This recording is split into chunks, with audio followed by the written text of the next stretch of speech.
आणि आता या बुलेटिनमध्ये पाहूयात 25 मिनिटं 50 बातम्या. उमेदवारी अर्ज दाखल करण्यापूर्वी उमेदवारांकडून देवदर्शन केलं जात आहे. उत्तर मध्य मुंबईचे महायुतीचे उमेदवार उज्ज्वल निकम यांनी सिद्धिविनायकाचं दर्शन घेतलं. अर्ज भरण्याआधी ते सिद्धिविनायकाच्या चरणी लीन झाले. महायुतीचे उत्तर पश्चिम मुंबई लोकसभा मतदारसंघाचे उमेदवार रवींद्र वायकर आज उमेदवारी अर्ज भरणार आहेत. अर्ज भरण्यापूर्वी त्यांनी देवदर्शन घेतलं. विजयासाठी देवाच्या चरणी प्रार्थना केली. भिवंडी लोकसभा मतदारसंघातून महायुतीचे उमेदवार कपिल पाटील आज आपला उमेदवारी अर्ज दाखल करणार आहेत. यावेळी राज्याचे उपमुख्यमंत्री देवेंद्र फडणवीस यांची प्रमुख उपस्थिती असणार आहे. तर हजारो नागरिकांच्या आणि कार्यकर्त्यांच्या उपस्थितीत जोरदार शक्ती प्रदर्शन देखील केलं जाणार आहे. राजन विचारेंच्या प्रचारासाठी नवी मुंबईत रॅली काढण्यात आली. यावेळी राजन विचारे यांनी महायुतीवरती टीका केली. जनता सुज्ञ आहे, त्यांना माहिती आहे कोण गद्दार आहे आणि कोण निष्ठावान आहे, त्यामुळे जनता आम्हाला निवडून देईलच असा विश्वास राजन विचारेंनी व्यक्त केला. 20 वर्षांनंतर संजय निरुपम शिवसेनेत घर वापसी करतायत. आज मुख्यमंत्री एकनाथ शिंदेंच्या उपस्थितीत पक्षप्रवेश सोहळा संपन्न होणार आहे. केंद्रीय गृहमंत्री अमित शहा आज महाराष्ट्र दौऱ्यावरती आहेत. अमित शहा रत्नागिरी आणि सांगलीमध्ये प्रचार सभा घेणार आहेत. महायुतीचे उमेदवार नारायण राणे आणि संजय काका पाटील यांच्या प्रचारार्थ अमित शहा आज सभा घेणार आहेत. राज्यात प्रचारासाठी राहुल गांधी दुसऱ्यांदा मैदानात उतरलेत. रवींद्र धंगेकरांसह महाविकास आघाडीच्या इतर उमेदवारांसाठी पुण्यात राहुल गांधींची सभा होणार आहे. पुणे, शिरूर, मावळ आणि बारामतीच्या महाविकास आघाडीच्या उमेदवारांसाठी राहुल गांधी एकत्रित सभा घेत आहेत. कोकणात आज राजकीय शिमगा बघायला मिळणार आहे. रत्नागिरी सिंधुदुर्ग मतदारसंघातील महाविकास आघाडीचे उमेदवार विनायक राऊत यांच्या प्रचारासाठी उद्धव ठाकरे सभा घेणार आहेत. कोकणात आज ठाकरेंची तोफ धडाडणार आहे.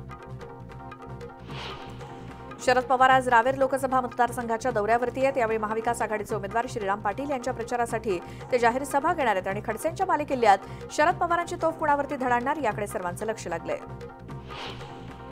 उद्धव ठाकरेंची आज धाराशिवमध्ये जाहीर सभा होणार आहे. मात्र त्याआधीच तानाजी सावंतांनी ओमराजे निंबाळकरांना कार्टूनच्या माध्यमातून डिवचलंय.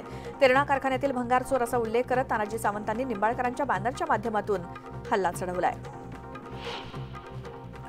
बारामती लोकसभा मतदारसंघातील उमेदवारांच्या निवडणूक प्रचार यंत्रणेच्या खर्चाचा ताळमेळ लागत नसल्यामुळे निवडणूक निर्णय अधिकाऱ्यांनी सुप्रिया सुळे आणि सुनेत्रा पवार या दोन्ही उमेदवारांना नोटीस बजावली आहे. अधिकाऱ्यांकडील शॅडो रजिस्टर खर्चात तफावत आढळून आली. खर्चाचा ताळमेळ बसत नसल्याचं नमूद करत दोन्ही उमेदवारांना नोटीशीवरती 48 तासात खुलासा करण्याचे आदेश देण्यात आले.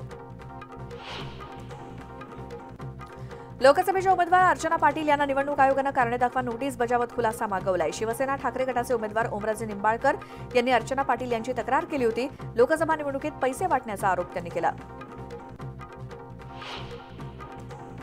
भाजपमध्ये प्रवेश करणार असल्याचं जाहीर केलं असलं तरी देखील एकनाथ खडसेंचा अद्याप काही प्रवेश झालेला नाही.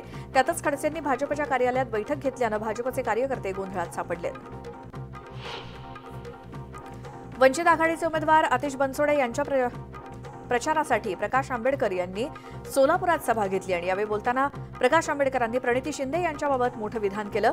इथला जो उमेदवार आहे तो परिवारासह भाजपमध्ये जाणार आहे. आंबेडकरांच्या या विधानानं राजकीय वर्तुळात चर्चांना उधाण आलंय.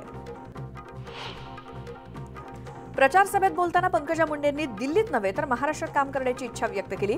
लोकांची काळजी घेण्यासाठी मी राज्यात असले पाहिजे, मात्र मला वर पाठवलं जातंय, पण मी तिथूनही तुमची काळजी घेईन असं वक्तव्य भाजपच्या नेत्या पंकजा मुंडेंनी केलं. मुंडे कुटुंबातील पालक आणि बीड जिल्ह्याचा पालकमंत्री म्हणून माझ्यासाठी बीडमधील निवडणूक भावनिक आहे असं वक्तव्य धनंजय मुंडेंनी केलं. तर पंकजा मुंडेंना खासदार म्हणून नव्हे तर केंद्रीय मंत्री म्हणून निवडून देणार असा विश्वास त्यांनी यावेळी व्यक्त केला. राजेंद्र गावितांचं राज्यात पुनर्वसन केलं जाणार असा दावा सार्वजनिक बांधकाम मंत्री रवींद्र चव्हाण यांनी केलाय. गावित यांची भेट घेऊन त्यांची नाराजी दूर केल्याची माहिती चव्हाणांनी दिली.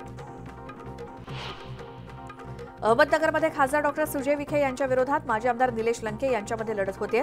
दोघांकडून निवडून येण्याचा दावा करण्यात येत असून प्रचार शिगेला पोहोचलाय. विखेंनी कोणतीही कामं केली नसल्याचा आरोप लंकेंनी केलाय. तर निलेश लंकेंना लोकांचा प्रतिसाद मिळत नसल्याचा दावा विखेंनी केला. अहमदनगर दक्षिण लोकसभा मतदारसंघातील महाविकास आघाडीचे उमेदवार निलेश लंके यांनी सुजय विखेंवरती कांद्याच्या मुद्द्यावरती टीका केली होती. यावरून विखेंनी लंकेंचा समाचार घेतला. 4.5 वर्षांपासून सत्ताधारी आमदार असताना कांद्याच्या प्रश्नावरती तुम्ही काय केलं असा सवाल विखेंनी केला. तर लोकसभेच्या तिकिटासाठी राजीनामा देण्यापेक्षा कांद्याच्या प्रश्नावरती दुधाच्या प्रश्नावरती तुम्ही राजीनामा दिला असतात तर तुमचा सत्कार केला असता असा खोचक टोला सुजय विखेंनी लगावला. प्रकाश आंबेडकर वंचितच्या उमेदवारांसाठी मैदानात उतरलेत. पाचोरा, भुसावळ आणि रावेर या 3 ठिकाणी प्रकाश आंबेडकर यांच्या जाहीर सभा होणार आहेत. यावेळी युवराज जाधव, संजय ब्राह्मणे यांच्या प्रचारासाठी ते सभा घेणार आहेत.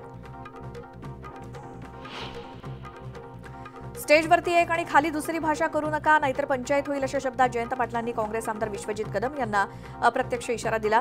चंद्रहार पाटलांच्या प्रचारार्थ उद्धव ठाकरेंच्या उपस्थितीत पार पडलेल्या जाहीर सभेत जयंत पाटलांनी हा इशारा दिला. उद्धव ठाकरेंवरती रामदास कदम यांनी घणाघाती आरोप केले. उद्धव ठाकरेंनी स्वतःच्या वडिलांची बेईमानी केली, त्यांनी बाळासाहेबांच्या विचारांची गद्दारी केली असा गंभीर आरोप रामदास कदमांनी केला. तर मरेपर्यंत भगव्याची गद्दारी करणार नाही असा विश्वास त्यांनी व्यक्त केला. राज्यातील 22 जिल्ह्यांमध्ये मुलींच्या दरात तफावत वाढली आहे आणि त्यात सर्वाधिक तफावत जालना जिल्ह्यात आहे. 1022 मुलांमध्ये मुलींचा जन्मदर 854 म्हणजेच 168 ची तफावत आहे.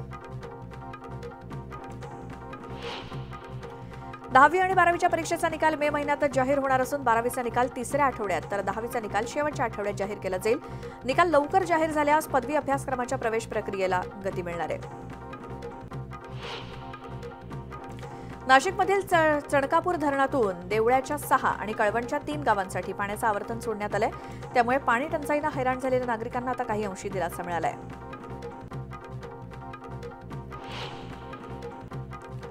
वाशिम जिल्ह्यामध्ये मोठ्या प्रमाणात उन्हाळी मुगाचं उत्पादन घेतलं जात आहे. मात्र यंदाच्या हंगामात वातावरणात सातत्यानं बदल होत असल्यामुळे मूग उत्पादनात शेतकरी देखील चिंतेत सापडलाय. दुबईमध्ये पुन्हा एकदा मुसळधार पाऊस झाला. पावसाची शक्यता लक्षात घेत रहिवाशांना घरीच राहण्याच्या सूचना देण्यात आल्या होत्या आणि जोरदार पावसामुळे अनेक नागरिक वाहतूक कोंडीमध्ये अडकले होते आणि या पावसामुळे अनेक विमान उड्डाणं देखील रद्द करण्यात आली. 2 आठवड्यांपूर्वी आलेल्या पुरामुळे दुबईमध्ये प्रमुख महामार्ग आणि दुबई आंतरराष्ट्रीय विमानतळावरती देखील पाणी साचलं होतं. केनियाची राजधानी नैरोबीमध्ये मुसळधार पावसामुळे रहिवाशी मालमत्तेचं आणि पायाभूत सुविधांचं प्रचंड नुकसान झालंय. 3 प्रमुख महामार्ग बंद ठेवण्यात आले. नैरोबी आणि त्याच्या आसपासच्या जिल्ह्यांमध्ये घरं उद्ध्वस्त झाली आहेत आणि माई महिऊ या परिसरामध्ये शोध आणि बचाव कार्य सुरू आहे. राष्ट्राध्यक्ष विल्यम्स रूट यांनी शोध कार्यात लष्कराला सहभागी होण्याचे आदेश दिले. आणि बातम्यांसोबतच वेळ झाली. इथे एका छोट्याशा ब्रेकची. तुम्ही पाहत राहा न्यूज 18 लोकमत.